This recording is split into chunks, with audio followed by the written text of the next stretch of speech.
Good evening, sir. Yeah, evening. Good evening, sir. Evening, Esther. You guys are welcome. Thank you very much, sir. Thank you. You look so good, sir. Well, The real general you are, sir. but it's time for more serious stuff than looking good. Yeah. Exactly. Yeah, we're here to go ahead with the conversation concerning the 1.7 million jobs for a lot of African outside there. So, sir, thank you. You should away. Okay. All right. Good evening, everybody. And today is a very important day because we are officially opening the doors for the laborers in Africa's first economic war in the building of a superpower Africa. And we're opening the door for laborers to come in and help with this project. It's the first time Africa, in the history of Africa, is fighting back and saying, no, we're going to take charge of our society. We're going to take charge of our continent. We're going to control our production process. We're not going to be victims of somebody else's plan. We're not going to be victim of somebody else's agenda. We're going to control our destiny. We're going to direct the course of our future. And that's what this movement is all about. This opportunity is a chance for you to be a laborer for a superpower Africa. A laborer for a superpower Africa. For you to labor to see Africa, your wonderful, beautiful continent, become the superpower that it really should become. Before I go a little bit more into how Africa is going to become a superpower, it's very important for us to understand exactly what Europeans have done to us. From the European perspective, not even from our perspective, because they have had hindsight to look at what they did, and their own publications have said that what they have done to us is pretty bad. The biggest thing that they have done to us was to divide us. The rule to destroy a people is to divide them. It's called divide and conquer. So when you divide a people, it is very easy to conquer them. And that's what they did to us. We are Africans. They came and they designed borders that were not there when the borders were created. We were not consulted when these borders were made. They sat down in Brussels and divided our homeland into different boundaries, different countries, gave us different names. They turned us to 54 different people, 54 different loyalties, 54 different flags. But then if you go to India, they also have 1 billion people there. They have one name, India, one flag, one destiny. If you go to China, they also have 1 billion people there. They have one name, one flag, one destiny. Why is it in Africa they come and divide us so they can conquer us, so they can keep us down, so they can keep us as slaves to Europeans forever? We've gone through the show, which I did over 26 episodes, expressing and showing clearly with the metrics that most of our poverty comes from the fact that we're not in charge of our destiny. We're not in control of our affairs. Our affairs are being run by people who are far away from our shores, mostly Europeans. And the plots that they have designed, the path they have designed is also the same path that other people are coming to use, like China, to come and dominate us, to come and suppress us. That same path of dividing Africa into pieces. We want to deal with that issue of dividing Africa into pieces almost immediately. We want to start to unite our people under one objective, one direction, which is to build a superpower Africa. And you are coming in as laborers in making the superpower Africa happen. That's why we're able to create 1.7 million jobs in this process. And my job today is to explain to you these jobs that we have created, how these jobs are going to function, what is it that you're going to do to participate in these jobs. But before we go into that, I want to again talk a little bit about Uganda. The place of Uganda in restoring Africa's identity and restoring Africa as a people. The most important nation in creating this superpower Africa is Uganda. But unfortunately, most Ugandans don't know that. The destiny of Uganda lies in uplifting the African One Nation agenda. Uganda has no destiny outside of this agenda. Uganda is designed and born to be the people that will champion the oneness of Africa, destroy the borders of Africa, and make Africa one people. Why am I so confident of saying that when I say that? By providence, Uganda is the natural capital of Africa. Look at the map of Africa. You check exactly where Uganda is. It's right there, just close to the center. Just right there, beautifully at the heart. The best place you can situate a capital for that massive continent is right there in Uganda. I didn't make this up. It's right there. You can see it yourself. Again, you look at Uganda. Uganda has a history of being one of the only countries in Africa where there's no original inhabitants. Everybody here came here from somewhere else. Every Ugandan tribe migrated from somewhere. The Bantu, they came from Nigeria, who now became the Baganda, which now formed the name Uganda. They migrated from here, from Nigeria. Other parts of the tribes in Uganda get the same migration. So you see that Uganda naturally was designed by Providence to be this rallying point for Africa. That's why so many different tribes came here from everywhere. And nobody really owns this land because it's the center of Africa. It's the capital of Africa. So you see so many different reasons why you see that Uganda is actually designed to be the capital of Africa. All your leaders, they have one Pan-African vision. Look at the most popular leader you've had here, Idi Amin. Popular, again, even to Africans, even till today. The popularity of Idi Amin till today comes mostly from that Pan-African love and that Pan-African commitment and that Pan-African message. Some people say, well, he could have done it a little bit better. He wasn't so educated, so he didn't go about it rightly. But you have to look at the content of what he was pushing. We'll leave Idi Amin alone and come to the actual leader of this nation that is called Uganda. The one that when he took over this nation, all of you clapped. You had more than 99% support of him. You said, this is the man we must follow. Of course, over the past decade or two, you started losing that confidence, started losing that trust, started wondering, does this man still know what he's doing? I can guarantee you he knows what he's doing. Nation building does not happen overnight. That same process he has been on from that same time that you were hailing him and screaming his name and saying that truly that the Savior has come. He's still on that same process. Go back and look at the agenda of President Yoweri Museveni when he declared that he had taken over this country. Nobody should think that what is happening today or what has been happening in the last few days is a mere change of guards. It's not a mere change of guards. I think this is a fundamental change in the politics of our country.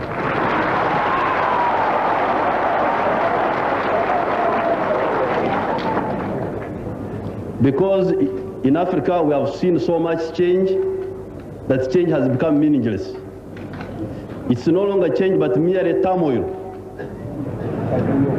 This group getting rid of that group and that group doing worse than the group it got rid of. Now, please, do not count us in that category of people. And he wanted to move this country forward. He said it's a fundamental change. And if you look at the metrics of that fundamental change, most of the focus of the 10-point program talks about Africa. I've never seen anyone take over a small country and talk about Africa as a whole.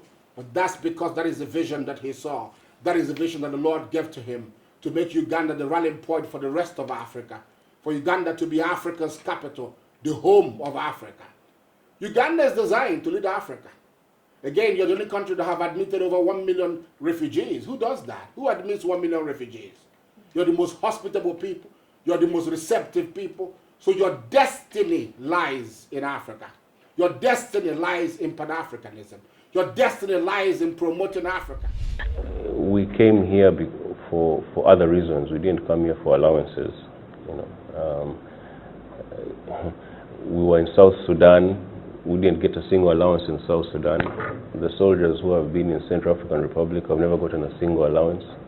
So this is not about allowances. This is about our Pan-Africanist ideals and trying to help other Africans, brother Africans, in difficult situations. Again, I'd like to end on this note when it comes to Uganda being Africa's capital. Uganda is like a child that has four siblings, elder ones, 3 siblings, younger ones. So 4 elder brothers, 3 younger ones, and Uganda is right in the middle. That's exactly the position of Uganda. The only destiny of such a person is to embrace the entire family. There's no one who can be in between 4 siblings and 3 siblings and then say, to hell with my siblings, I'm going to find my own path. It's impossible for you to find any path. The only path for you in that situation is to embrace the siblings. And this is what Uganda must do. This is what Uganda is doing. For over a while now, President Yoweri Museveni has gone around the whole of Africa, all over Uganda. Anyone who can listen, preaching that the first step right now for us to prosper as an African continent after the peace is secured is for us to have an integration of our economies. Why? Principle 2 of our 4 principles vision is Pan-Africanism.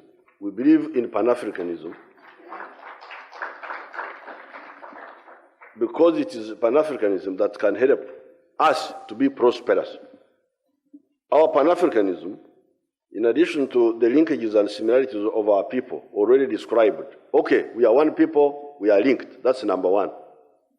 But besides, in order to be prosperous, we must integrate.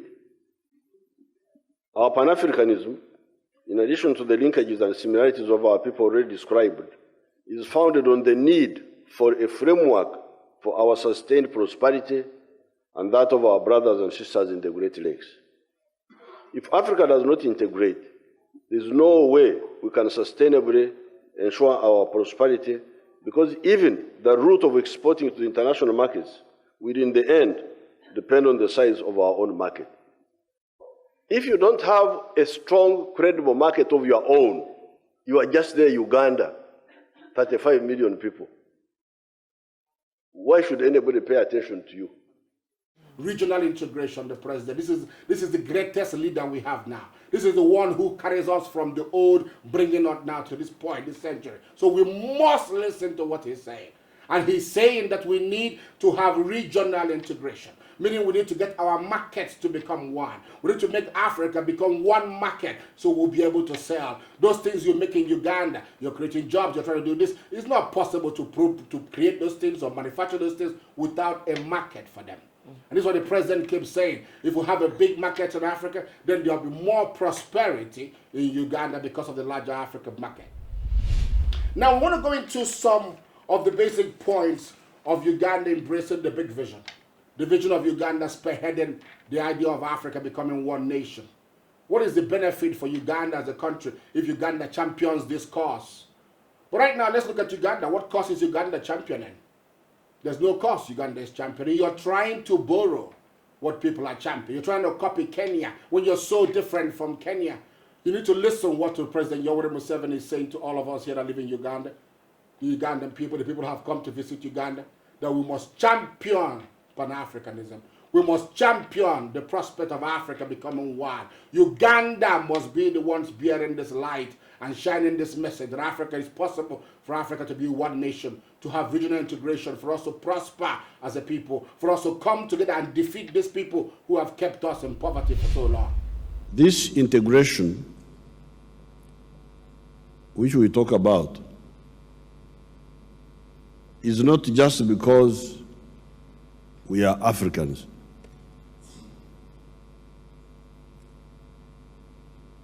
We are Africans, therefore we should unite.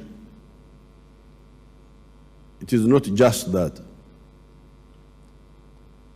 We exhort you to unite. We advise you to work for unity for reasons. But if the Africans are fragmented like today, Uganda is here, Kenya is there, Rwanda is there, Tanzania is there, we cannot kulazimisha anybody. So this is the first reason for Pan-Africanism. It is in order to ensure the prosperity of our people, of our families, of our communities, of our countries. Now, if Uganda was to actually champion this, which is what he's doing right now, and we're preaching this message, the benefits, one is 1.7 million immediate jobs. That's not something that can happen in Uganda without championing Pan-Africanism. Where are those jobs going to be created from? But because we're championing Pan-Africanism from here, it is very easy to send laborers from Uganda all across Africa. They don't have to go to the Middle East. Uganda should be the last people going to the Middle East because Africa is your natural birthright for you to lead. Africa is your natural birthright for you to direct. Africa is your natural birthright for you to control as Ugandans. So creation of immediate 1.7 million jobs is the first benefit of Uganda embracing this Pan-African vision. Because Africa is so big, it's easy to swallow that amount of laborers, create so many jobs for the youths here, give them experience to travel across the whole of Africa, meet other people, and spread this message that Uganda is Africa's capital. And Uganda is right now uniting Africa into one nation that will make sure that we defeat the imperialists and erase poverty from our society. Again, when you talk about the immediate benefit for Uganda, we're spreading something known as the M7 Agricultural Bank and the development centers in 600 locations across Africa. Now you have to remember, when the imperialists came, in fact before they even came, they drew Africa on a map, and then they divided Africa based on what they think that they should do. They say, oh, Britain, you take this one, take here. They say, oh, France, you take that one, take here. Germany, take this space. And they drew the thing on a piece of paper and divided our continent without any concern for which tribes are located where, without any concern of anything, just their geographic interest in our society. Africa was divided on those grounds. So we want to do something opposite from what these people have done and what they are still pushing, which is to divide Africa on development jurisdictions. So we have divided Africa into 600 development jurisdictions. Each of these development jurisdictions were building a secretariat, a development secretariat, more or less. And it's called the M7 Agriculture Bank. And it provides data, development data and profile for all the inhabitants that cover under that jurisdiction. And it covers 2 million people each jurisdiction. So in each jurisdiction, we're able to know exactly how many single mothers are there, how many students are there, who has student loans, who has mortgages, who has homes, access to basic human needs. We'll be able to profile our Africans in terms of the development indices in the most basic areas of human need. So that way we'll be able to provide solutions to people. There will be no nepotism in Africa, no tribalism, because the division is based on proper alignment of the geographies of the people, not based on some tribes, not based on some European interests. And by being able to align Africa into these 600 jurisdictions, it means that we're able to create a lot of jobs for the people who are traveling, because you have to construct this M7 Agriculture Bank. You have to construct 2,000 supermarkets that are interlinked with the bank. That helps us control Africa's economy, control our buying decisions, keep prosperity in our society, and create millions upon millions of jobs. This is what you are becoming part of. In the process of rebuilding Africa, giving Africa a new shape, a new direction, a new sense of fortitude of who we are as a people, millions upon millions upon millions of jobs are going to be created all across here, all across Africa, because of this platform and what we're doing. Again, we're talking about the immediate benefit for Uganda. We're building a new city here. That new city represents that new African economic capital. I don't know if some of you must have heard about the Black Wall Street. It's a vision that our brothers and sisters had in America. A vision of prosperity for African people, people of African descent. And that vision was burnt down by racist capitalists. They actually bombed down the place, destroyed it 99 years ago. That Black Wall Street has come back to life in the year 2021. We're springing back that city, that society, that community which these people destroyed. And so we're bringing a lot of African Americans here. We're bringing not less than 600,000 Black Americans from America to come back to Uganda. They're going to use that city as a springboard to be able to bring development to the whole of Africa, to be able to run our 600 jurisdictions, to be able to fast track the development of the African people. So there's too much prosperity for Uganda if it embraces this platform of championing Africa as one nation, the superpower African nation. The Uganda will be able to truly now celebrate on this foundation to find economic opportunities for the youth, find economic opportunities for the entrepreneurs, find economic opportunities for all kinds of people in security, in media, whatever kind of platform you're in Uganda. In construction, you'll be able to find something to do through this platform because of what we're doing from here, which is to make Africa one superpower nation. Now, I want to talk a little bit about the cash flow. Because somebody says, oh, where's all this money going to come from? You're building 600 different buildings. You're going to be building supermarkets, 1.2 million of them. Some of you could have had the detailed plan too. So the question should be, okay, well, how is this going to be funded? Well, Africa has a lot of money, just in case you don't know that. Most people don't know that. Africa has more money than you can imagine. The reason we're in poverty is that they take our money and they develop the West with it. They take our money and they develop other parts of the world with it. So we are constantly in poverty. But just to give you a small idea of what we're doing, we introduced something called compassionate capitalism, which is that every time an African buys a product on our platform, they score investment points. With these investment points, they're able to make investments in different projects that we're doing across Africa, and they're able to get return on investment from those projects. So for the first time in the history of the world, somebody can buy a product, score points, and make investment. Now this is called compassionate capitalism. We are attacking the producer's profit to provide investment point to the average consumer. Now, why is that important? Because investment is the vaccine for poverty. When you have investment, then you're immune from poverty. You can get return of $10 from here, $5 from here, $3 from here. By the time you get all those returns together, there's no need for poverty. There's nothing like poverty in your life. So if your job is not kicking in for you that month, your investments are bringing you returns. So because we have millions of Africans who have no investments whatsoever, who have no portfolio of returns from anything, that's exactly the reasons why Africa is in poverty. That's why hundreds of millions of people can now be liberated from poverty. Because for the first time, somebody can buy a product. Because they bought a product, they have investment points. They can invest in different projects. We can industrialize our society. We can build different things around Africa through these investment points. And those people who brought their investment points can now in turn get return. Now, we're playing this out with some portraits, philosophical quotes of mine. They're very wonderful and beautifully done with African pictures everywhere. You can see them on the Red Mall platform. They're very cheap too. They only cost $30. So we're involved because when Amazon came, you have to realize, when Amazon came into the picture, they came in with books. So the first set of products were books. Some people were able to buy all these books all across the place. Then they diversified into the other products. We're not different. We're starting with these philosophical quotes. We have 1,000 of them. And Africans can buy these quotes. They're pretty cheap. And then we'll be able to score points and make investment into different things that we're doing across the continent. Now you have to understand this. From selling these philosophical quotes, we can now move into every other product there is to make sure that we completely and totally control what we consume. Now in these philosophical quotes right now, we're putting teenagers on our platform.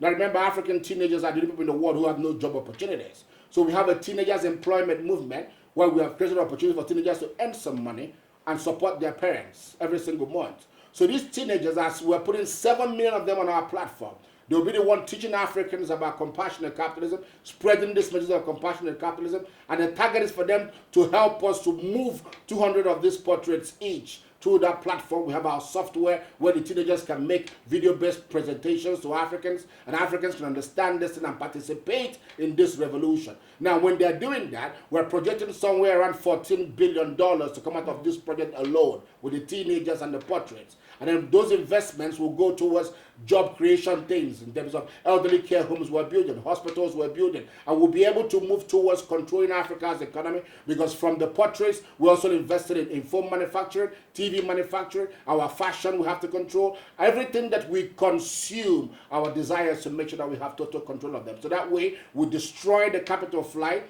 of $203 billion that leaves Africa every single year, funding foreign nations at our detriment. We'll be able to control our economy. We'll be able to reduce poverty in our society. We'll be able to forge a direction for our people and for all the people, the youth, the children who are coming up. We'll be able to be in total control of this society. We will no longer be the laughing stock of the world because of this movement. So I'm asking you to come as a laborer for the superpower African nation. How do you join it? It's fantastic. It's quite easy. There are 4 steps to it, 4 very basic steps. The first step is for you to apply online. Then you're interested. Now, the jobs we're looking for now are construction workers and security. Most of it. We'll provide the training for you in both of them, construction and security. Why? Because how these jobs are really being created is by the things that we're constructing, the M7 Bank, the supermarket policy, which are 1.2 million supermarkets, the things that we have to build across Africa, the warehouses to bring our intertrade together. Building of all those things is what creates the jobs in construction. Then securing those things that we're building as they're building them, when they finish building them, it also provides opportunities for security jobs. So there's 2 basic kinds of jobs that we're looking for right now that will create over 1 million opportunities for people in Uganda to join this cause, to take this message away from Uganda to the rest of Africa. The jobs we're creating are mostly in construction and in security. And we provide training too.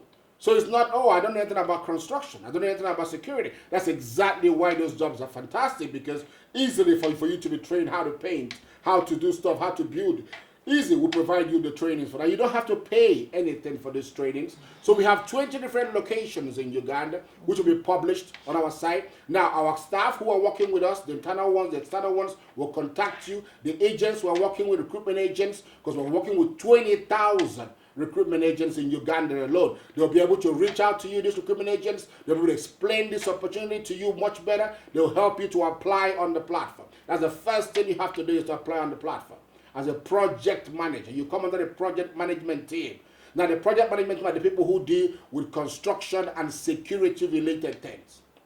And that's the job you're applying for. You're not applying for the teenager job to speak on our using our software. You're applying for the jobs of the construction and security, something that we're spreading across Africa, because the same thing we're building it everywhere. We're building the M7 bank everywhere. We're building supermarket policy everywhere. The same kinds of structures that we know the Africans need in each of those jurisdictions, we have to build them out, and then we have to secure them. So that provides a lot of jobs for you. So you need to apply. That's the first thing you're going to do on the platform, is to fill in the form and apply for the job. Then you'll be assigned a location in Uganda after you've applied, where you're going to have to report, depending on where you live. We have 20 different locations. We have locations in the central, in the north, in the west, different parts of the country, 20 different locations. You can go to that location as the second one. Then you start promoting compassionate capital, little you can, to explain to somebody, if you buy a point, if you buy a product, you score point, you can make investment. So you're doing a little bit of that promotion while you're doing your training, because that promotion is what helps you to make sure that you have income while you're doing your training. Then when you finish your training, that's the second thing. You go to the third part of it, where you're placed in a job and start getting salary for that job.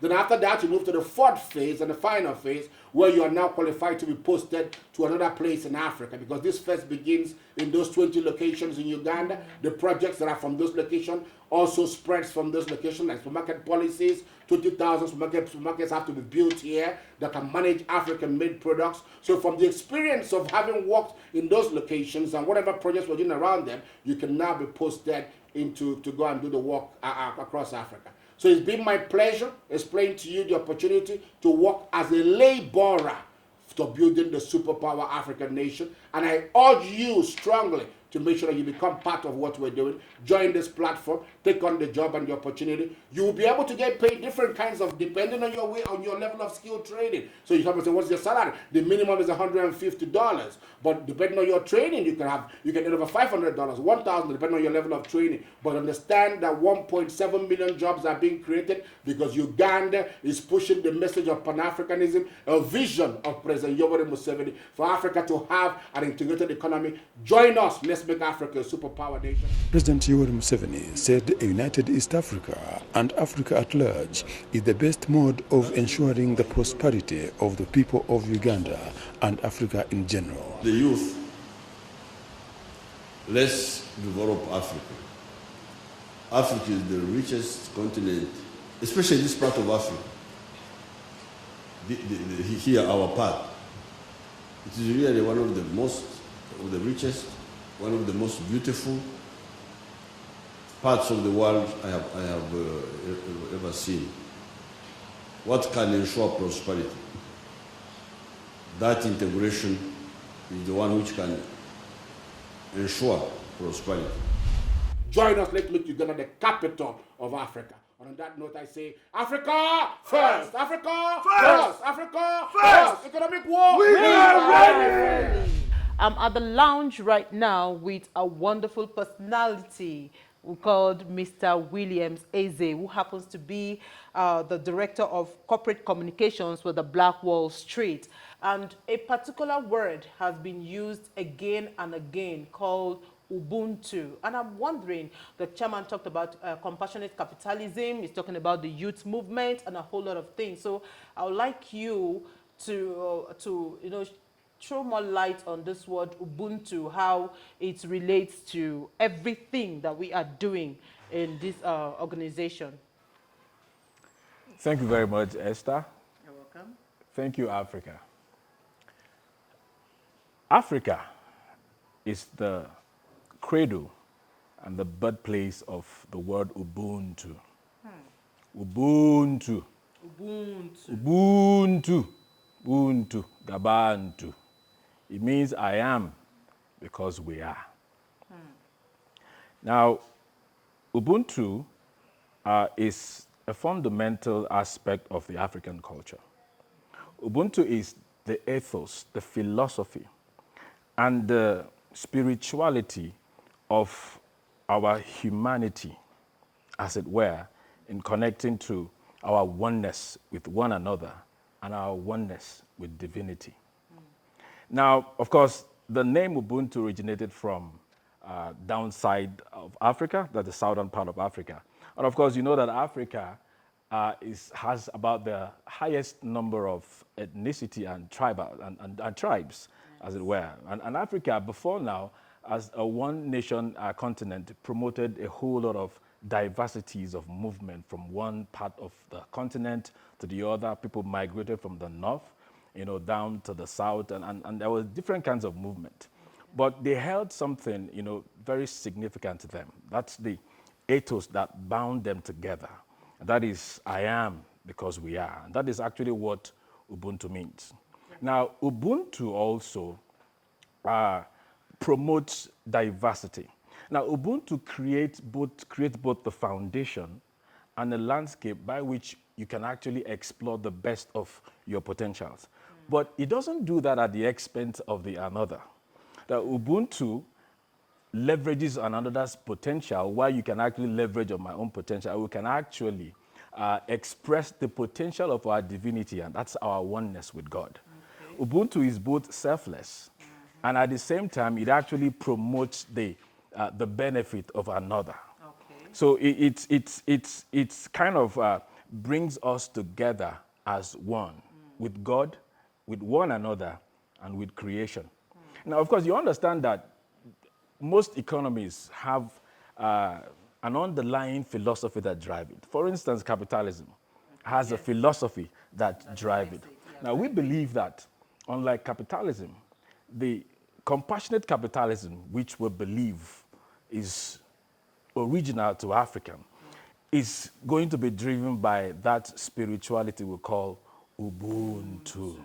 I am because we are. Because unlike the real capitalism as we know it, compassionate capitalism promotes needs, seeking for the other's welfare, communal gain, unlike the individualism of capitalism. Okay. So it's more of looks out for the welfare of the other person.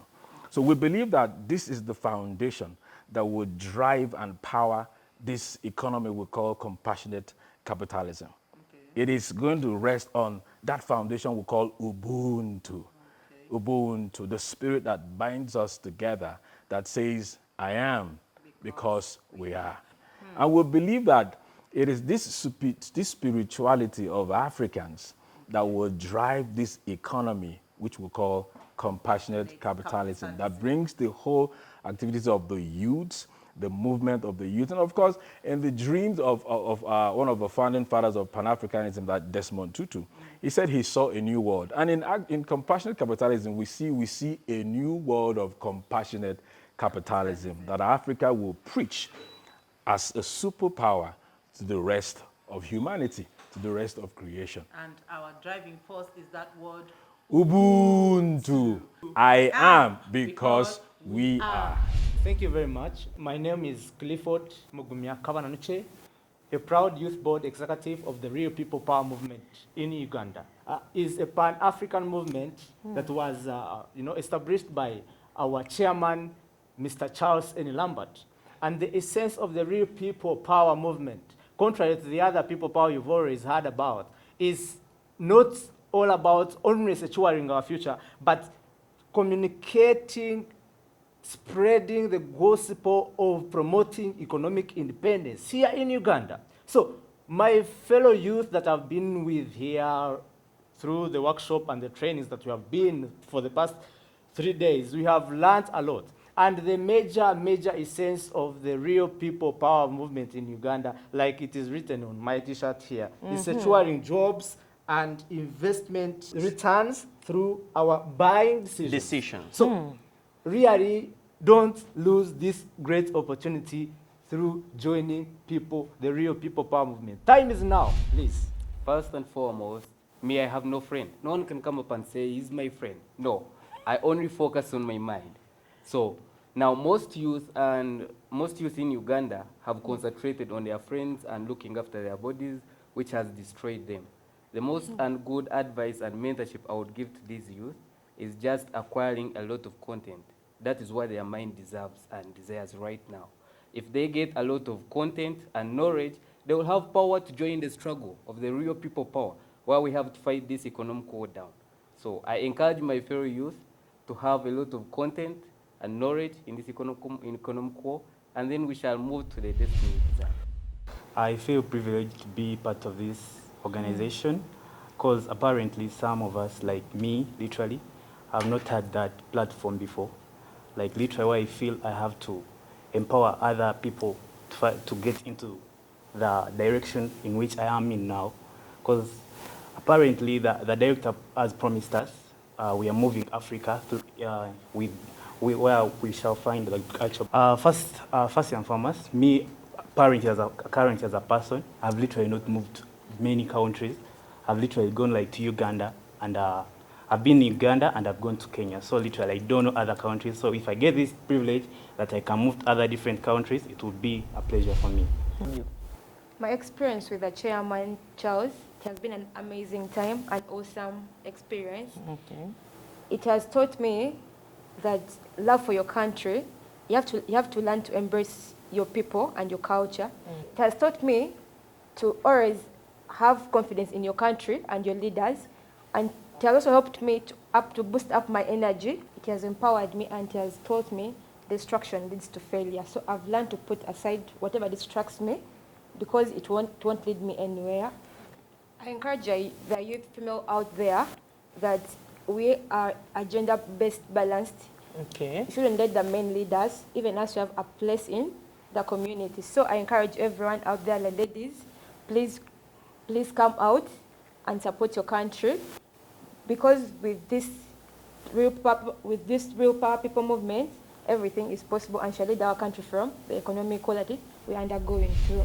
Experience with the youth all through the past 3 days and also rounding it up tonight. It's been fantastic, and for those youth who were out here, we've been able to have some tete-a-tete with, I believe you, our viewers, you've been able to enjoy them. Thank you very much for watching, and thank you all dear youth for being around. And on this note, we say Africa!